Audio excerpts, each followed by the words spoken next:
Assalamualaikum warahmatullahi wabarakatuh. Perkenalkan, nama saya Fadli Hanafi dari kelas 1C. NPM saya 2210 6310 759. Di sini saya akan menjelaskan tentang mata kuliah anatomi, yang itu dosen pengampunya yaitu Bapak Ardawi Sumarno, SPD MPD. Di sini saya akan menjelaskan tentang artologi. Artologi berasal dari kata arton yang berarti sendi. Secara umum, artologi yaitu merupakan yang mempelajari ilmu persendian. Persambungan adalah perhubungan dua buah tulang atau lebih secara langsung. Persendian adalah perhubungan dua buah tulang atau lebih secara tidak langsung.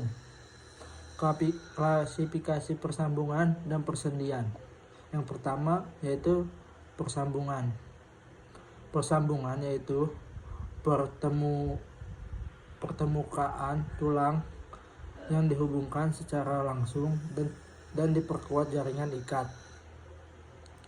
Ada macam-macam persambungan. Yang pertama yaitu suture atau jahitan.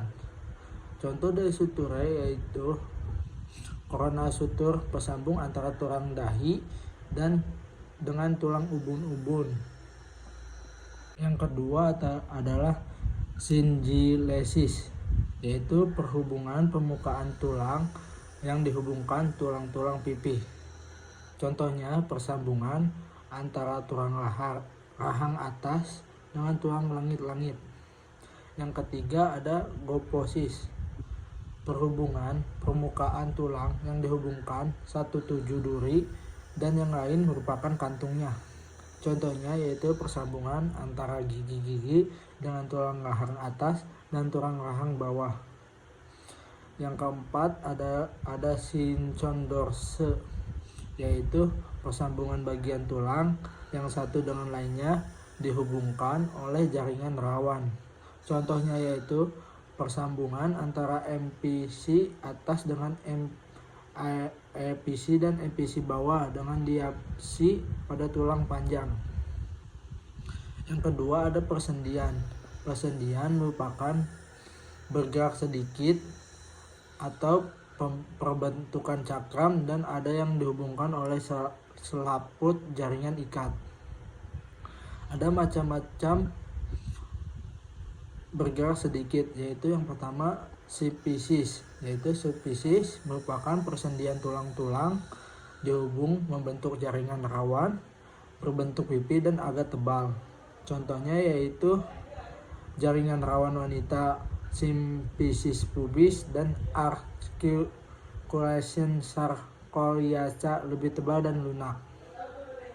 Yang kedua ada syndymos, yaitu tulang-tulang yang membentuknya dihubungkan oleh selaput jaringan kuat.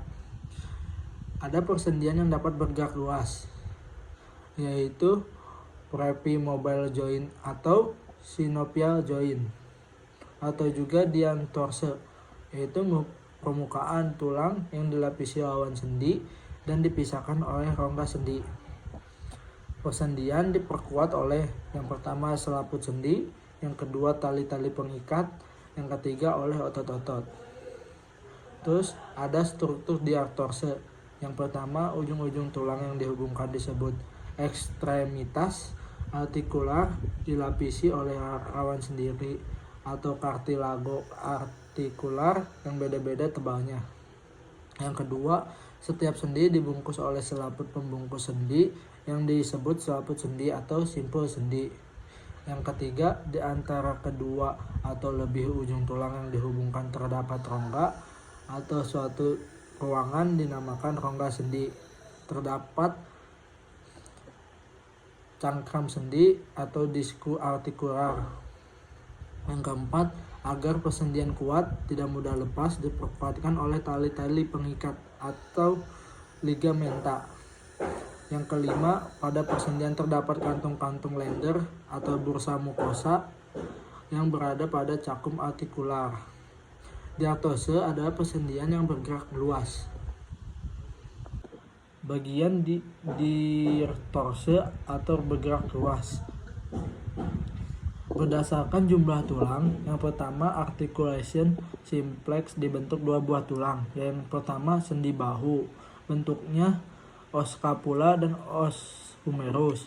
Yang kedua, sendi panggul, bentuknya os femur dan os cossae. Yang kedua, articulation composites dibentuk lebih dari 2 tulang. Yang pertama yaitu sendi siku yang bentuknya os humerus dan os radius. Yang kedua yaitu sendi pergelangan tangan. Yang ketiga yaitu sendi antar pergelangan kaki. Berdasarkan gerak-gerakannya yaitu yang pertama, sendi geser. Sendi geser hanya bergeser dengan sumbu gerakan sejajar dengan kepanjangan tulang bergeser. Contohnya yaitu tulang-tulang telapak tangan dan tulang telapak kaki. Yang kedua yaitu sendi engsel. Sendi engsel merupakan memberikan gerak pada satu bidang saja atau hanya kedua arah. Contohnya yaitu ekstensi dan fleksi. Yang ketiga yaitu sendi kondyloid, yaitu gerakan yang dapat dilakukan yaitu fleksi, abduksi, aduksi, dan sirkudursi. Contohnya yaitu sendi pangkal tangan dan sendi pangkal kaki. Yang keempat yaitu sendi pelana. Sendi pelana kemungkinan geraknya sama dengan sendi kondyloid. Contohnya yaitu antara tulang ibu jari dengan tulang pergelangan tangan. Ada yang kelima yaitu sendi putar. Gerakannya memutar poros atau sumbu, tapi putarannya kurang dari 360 derajat.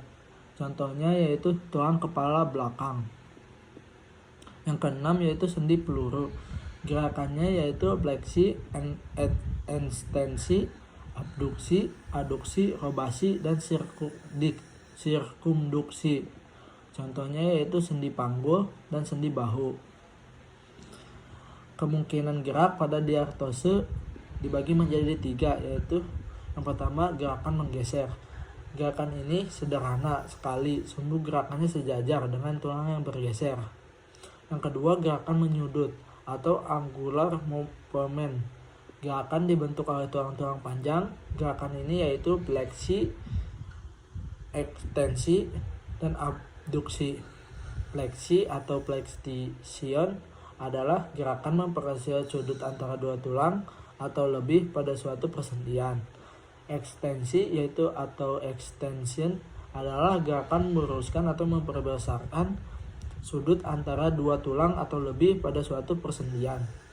Yang ketiga, abduksi atau abduction adalah gerakan ke samping menjauhi garis tubuh.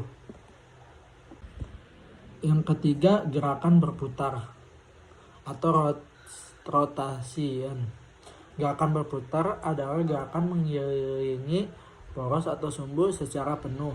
Macam-macam gerakan berputar yaitu gerakan berputar atau rotasi endorotasi dan exorotasi atau exorotation. Pronasi atau pronation adalah gerakan mengguling lengan bawah dari sikap menghadap ke atas menjadi menghadap ke bawah. Supinasi atau supination adalah gerakan mengguling lengan bawah dari sikap menghadap ke bawah menjadi menghadap ke atas.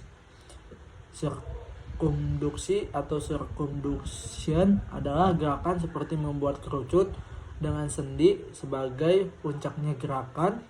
Ini merupakan gabungan adalah antara gerakan menyudut dan berputar.